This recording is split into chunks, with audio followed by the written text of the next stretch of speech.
Good morning and welcome back to the channel. It's a little chilly out this morning, so I got my nice little Sherpie on, but it's starting to warm up, so I'm coming out for the garden tour.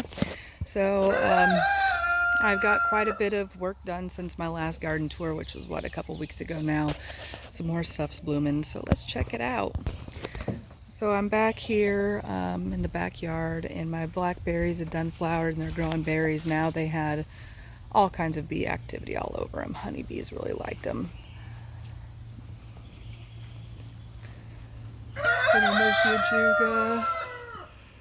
So back here, my dad had the coreopsis, and I got this lily. It's in bloom. I'm sorry, I haven't had coffee yet. I don't know what's wrong with me, why I've been up for a couple hours and haven't had coffee, but I haven't. And then out here, this is what this is all looking like. I'm trying to keep up with all this weeding and whatnot, and I think I'm going to move this wild blue indigo out there. But my Bradbury is Bee Balm Monarda Bradburyana. It's getting new leaves on it and stuff, so that's cool. It looks like a lot of the creeping thyme overall is doing well. I've got some plants here and there that just didn't make it, but I would say overall they're doing great.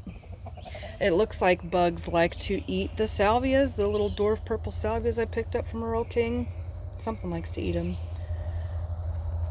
And my little Bradbury's Bee Balm's hanging on by a thread right here. It's getting new leaves on it though, but dang it, birds need to stop pecking at it. So come out here and see, I've been weeding and taking the weeds and filling up some of my newer beds with them. Ones I'm not quite ready to plant in yet, but they got to get filled eventually anyway. So I've been taking like milk jugs, pieces of, limbs, weeds, that kind of stuff, and putting it in there. Not just random pieces of trash though, that did not mean to go in there. And then I got cardboard laid down here, which is not letting that spot drain, and then stuff to hold it down, and then weeds thrown on top of there to try to create, kill the stuff that I don't want to grow there, and yeah, all that fun stuff. Got a lot of weeding done here. Took out the sweet gum trees as best I could. They're starting to side shoot off of them, but I'll try to take care of that. And I still don't have a trellis up for my tomatoes, and I just might end up seeing how they grow just like this. We'll see. I would prefer not to, just because it's going to get hot out, but maybe this is totally experimental and cool. And I'm also thinking, well, depending on how the dwarf indeterminates grow, maybe I'd want to grow dwarf indeterminates in here and my regulars out there. I don't know, we'll see. But that's it. And I've put bean seeds in here a couple times now and not really getting good germination on beans, and I'm upset. I really just want some freaking beans to grow. I want to eat some green beans and some dried beans. I want them all. And this one pink fang, I'm pretty sure this is the pink fang variety.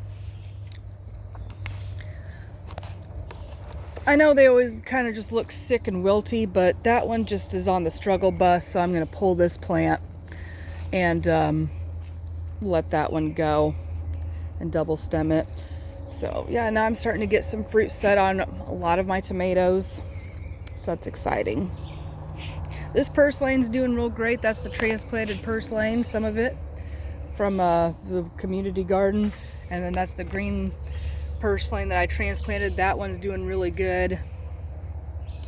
Looks like I got some beans growing here, and they definitely look probably pole. So it's probably the Hooterite soup bean, and I would say they're pole. But look at all I went ahead and pruned my summer squash plants, which I've got to pick. It's looking like I'll come back tomorrow and pick. That one didn't make it. I'm going to pick that. They probably just didn't get pollinated. See that? How they rot like that? They probably just didn't get pollinated. So I pruned to make sure that the bees have nice access to my pretty flowers. Look, there's a zucchini ready.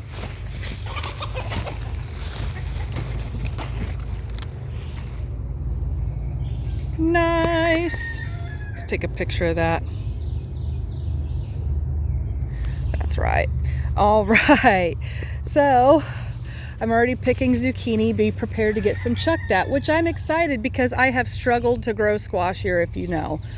This is mammoth dill. It's really big. I had more dill growing. I think it got shaded out by the beans and the squash, or or other curcubids for that matter, and that's fine. Look at all these little baby cucumbers loaded on this. I can't remember if this is the Parisian pickling or it's the white wonder. I'm going to say Parisian pickling just because of looking at the texture of it, how bumpy it is.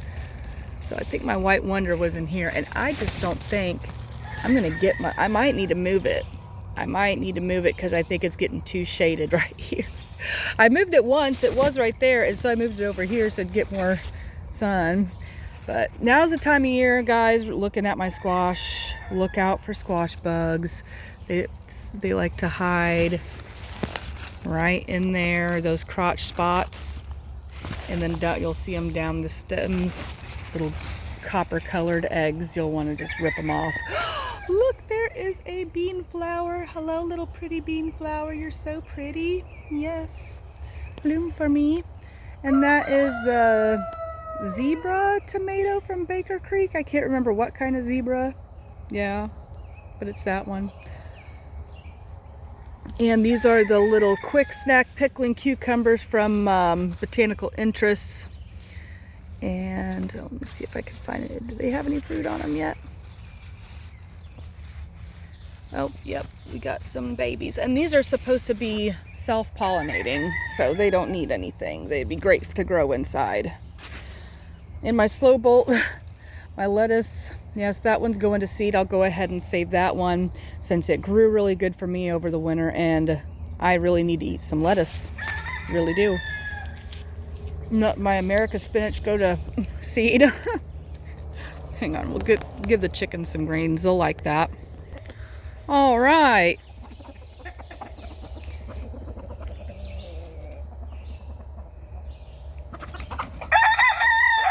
It's starting to taste a little bitter.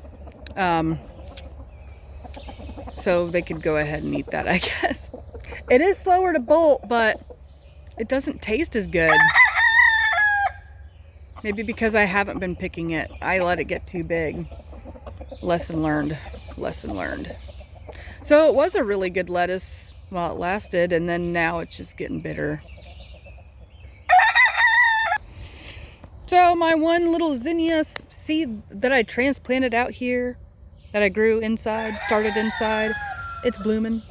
There's my one cowpea. I'm just gonna collect the seeds off of that one this year, or possibly, no, I'm just gonna save the seeds from them. It's just one plant, come on now. And then I threw more seeds out here, marigolds, zinnias. I got some volunteer dill, threw some creeping thyme out here. I'm honestly thinking about just extending this, maybe like a 2-part bed. I got more bricks. I could just, yeah, brick that in. I'm really thinking that's probably going to be the best bet for this area. And then, you know, I could do more raised stuff over there because of the chickens.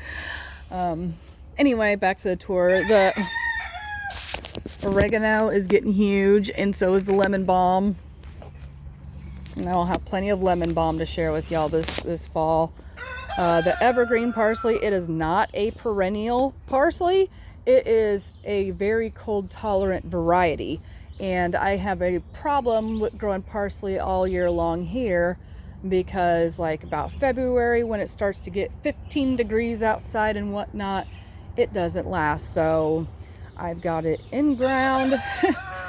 I could cover it possibly if I want to, but it's supposed to be a super cold tolerant variety. And the 2-spotted bumblebee loves this balmy pink monarda that I picked up from Rural King.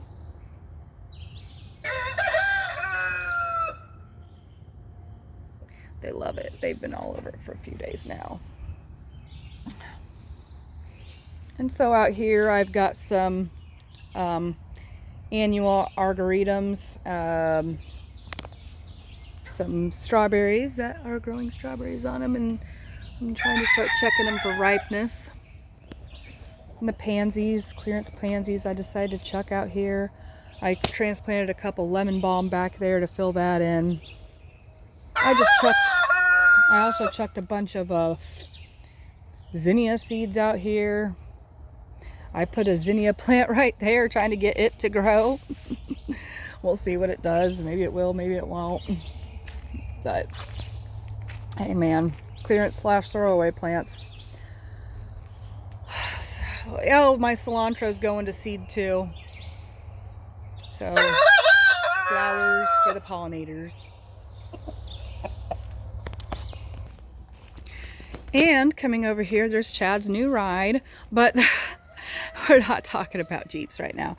The elephant ear, alocasia, colocasia, I'm not sure which is which at this point.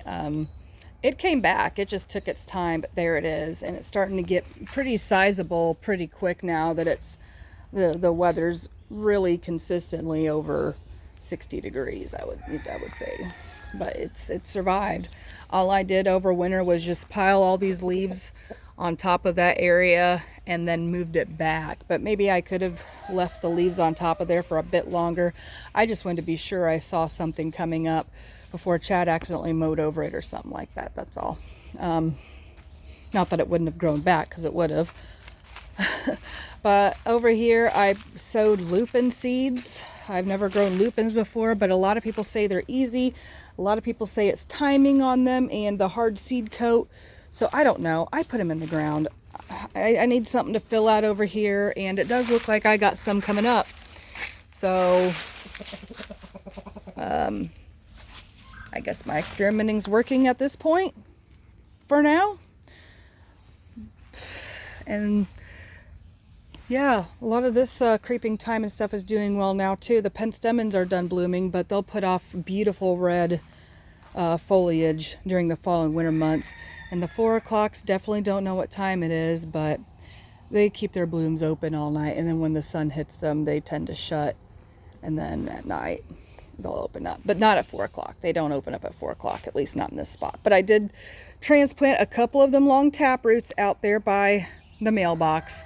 So we'll see. I've got a couple Granny Cantrell suckers rooting in there. And look, my Diplodenia is in bloom. Yep, it's a pink one and it's pretty and I love it. My African daisy is looking a little shabby, sad, so I stuck it out in some more sun, hoping that helps. I'm not sure what's going on with it. It's got plenty of moisture, so maybe it just needs less moisture. I don't know. Maybe it needs some... Put your fingers down there, see if we can get it. Yeah, but I'm gonna wait to fertilize it till it perks back up because I don't want to stress it out even more. Over here I scattered some marigold seeds that seem to be coming up.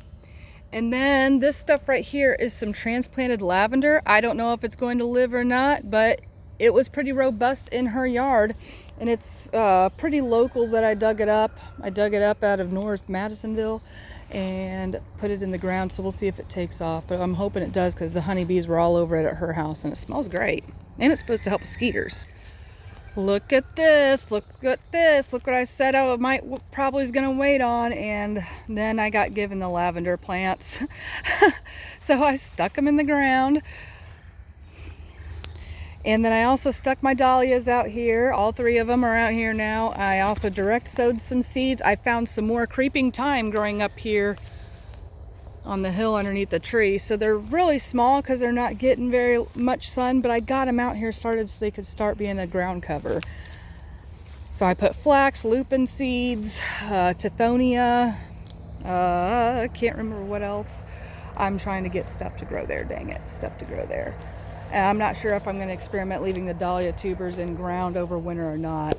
And then over here, I got some clearance gaillardia, and see, that's one of the 4 o'clocks I transplanted. But look at the balloon flowers, they're doing okay. So we got creeping thyme. I deadheaded the red clover and pruned it back because it was starting to take over into the marigolds that are growing here, and the oregano and other things I'm trying to get started. Now I might end up digging up some of these marigolds and transplanting them over here because I'm trying to get this to fill out too. Maybe I could get marigolds to self-seed here every year. I don't know. This creeping thyme is starting to bloom. It's beautiful. Come on, doggies, get out of the road. I forgot to mention the big tree in the yard, dead tree fell over in the yard, so now we're going to start having bonfires where the stump is there to burn the stump out of the ground. Coming to the in-ground garden on the back end to wrap up this tour. I have a bunch of giant ragweed and grasses, and I don't know what else growing right there. And then tomatoes, some ground cherries, and some peppers out here, all kinds. And wherever there's holes, I need to put bean seeds because I need green beans, man. I need green beans. And I need to weed this, but I was more focused on the corn. Hold on. Look at that. That's my jigsaw pepper. Isn't she pretty? She's a pretty, pretty pepper. I love it. And yeah, so everything's looking great. Oh, my Cherry Falls cherry tomato. I picked off my first one the other day and it was super good. Now it looks like we got another one ripe. Wait to pick the other ones. But yeah, Cherry Falls cherry. Looks like that, and it's got a really good rich flavor to it. I love it. Love it, love it, love it. See, I have some plants that didn't live, so I'm just gonna have to fill them in. But I still have transplants to put out there too. Like I said, I was focused on this yesterday. I had one corn stalk come up, so I pulled and reseeded corn, started weeding around here, found a volunteer tomato or two. I actually need to weed out that volunteer tomato over there. See it? And I'm gonna leave them. They want to grow right there. Oh, they can. But I ended up sowing Livingston double sweet corn seeds, just like Collins Country did. I mean, I know I needed to re-sow corn seeds, and probably ought to make it quick so I could get some good germination on it with the ground being this moist. And so I went ahead and just grabbed a packet of corn available at Rural King, and that's what I grabbed. And I figured, you know what, then I could compare it with my neighbors and we could see how we like it together. How about that? So I still have a lot of work to do, and it's becoming more spaces and more work, so we'll see what I can get accomplished this year. But every year the gardens get better whether I help it or not. Sometimes it helps if I help it, but just, yeah, I try to let nature do its course. Anyway, guys, thank you for stopping by, and I love you, and so does Jesus, and your hair looks excellent today. God bless.